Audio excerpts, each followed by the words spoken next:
mo'y kaagapay sa home visitation. No, ang mga teachers, problemado, yung kayo na halos mamalimos yun ang teacher. Labi na ka ng gahit yung kayo, ingon ni sir na talented ang bata. Halos ang teacher na advisor, mamalimos yun sa attendance sa bata. Kaya kami po, ginamonitor po ni sa mga attendance sa among mga kaanakan. If ever ngayon anang na may potential dropout, si teacher po mamblema, dili na kang parents. Kami yun, kaya manubag po mi kay DepEd. So, kaya kamo na amang may gidawat nga kuan allotment from our government na po yung check corresponding responsibility. Maraming mo siya bukat ng responsibility kasi para na sa ato ang pamilya padulong ang allotment. Bigat kay kuan. So, you are unfortunate. Swerte kayo mo kay dili ko yung tanan na makakuan sa 4 Ps. Maski ino man nato magamay somehow sa kalisod sa kinabuhi karon makaagapay gyud ang atong manawat, diba? So, sir, ma'am, ako na yung ginahangyo kami ilang Ma'am Gina diri sa Romana sa kadako sa atong school, 6 hectares ang atong school.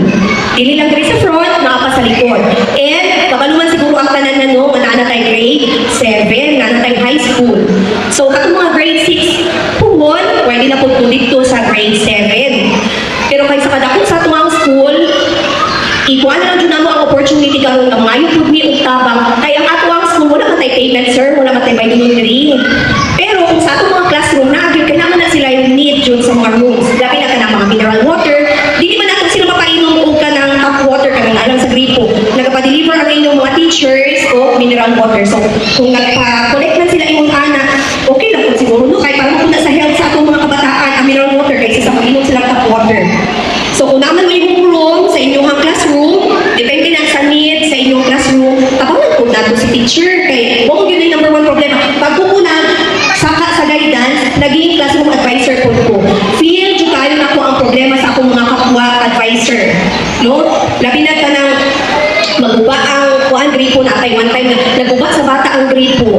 Unya magpa-refund ko sa parent, ingnan pa ko sa parent nga, ay ma'am, kanang wala tayo tikwan anong maintenance anong gripo. Kinsa dahil nakaguba, di ba ang mga bata man, dili man si ma'am. So ingon ana lang sa mga gamay nga ato ang mga kaminahanglanon sa room, mas dako baya ang time sa atong mga bata diri sa school dahil sa inyong balay. Ha?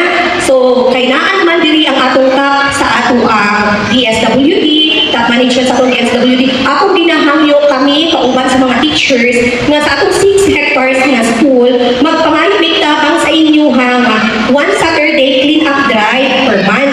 So attendance nato na siya kay di ba ginamonitor po na sila sa gulayan ba sir? Naa sila ilahang vegetable urban gardening sa ilang mga balay?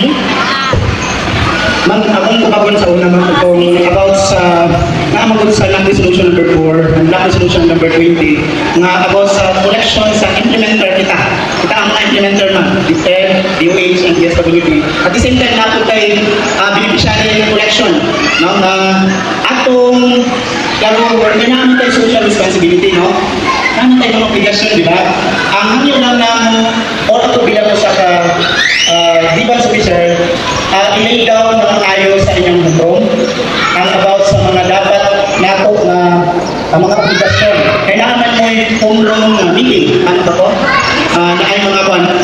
Dapat na-lay down doon ng maayos at pag-usapan na maayos. No? Yun lang siguro isa doon. Speaking of pinag-drive, no? Okay. Isa sa ato ang